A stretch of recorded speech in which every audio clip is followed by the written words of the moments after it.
Hindi na nga otorisado, overpriced pa kung magbenta ng beep cards. Ang isang umano'y online seller nito, ang pag-aresto sa kanya sa pagtutok ni Oscar Oida. Wala nang nagawa ang isang umunoy online seller ng masakote ng PNP Anti-Cybercrime Group sa entrapment dahil sa umunoy illegal na pagbebenta ng beep cards. Ayon sa Cyber Patrolling at Intelligence Unit, nag-alok online ang 32 anyos na suspect ng beep cards sa halagang 190 kada isa, malayo sa orihinal na 30 pesos. Nang makumpirma sa DOTR na hindi siya authorized distributor, isang pulis na nagpanggap na buyer ang nakipagkita sa suspect August 15. Sa entrapment na yan din nasamsam sa suspect ang 50 beep card. Naharap siya sa paglabag sa Access Devices Regulation Act, Consumer Act at Cybercrime Prevention Act.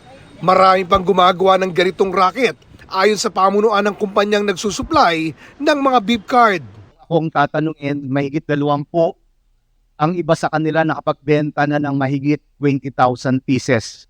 Ibig sabihin, matagal na nilang ginagawa po ito. May gumigimik pa nga umano na nagbebenta rin ng beep charms. Kinukuha nila yung chip, tapos isasaksak nila sa mga abubot, binibenta nila. Magkano yun? 700. Walang ganon. Okay, walang beep charm. Okay, nalalapas ang beep. Okay? So sa mga kababayan natin, huwag kayo magpapaloko sa mga to. May babala si Dizon sa mga online selling platform kung di haharangin ang mga ganitong produkto. Susulatan din natin itong mga online selling platforms. Pag hindi nila pinasara ito, talagang isasama sila ni General Yang sa mga kaso.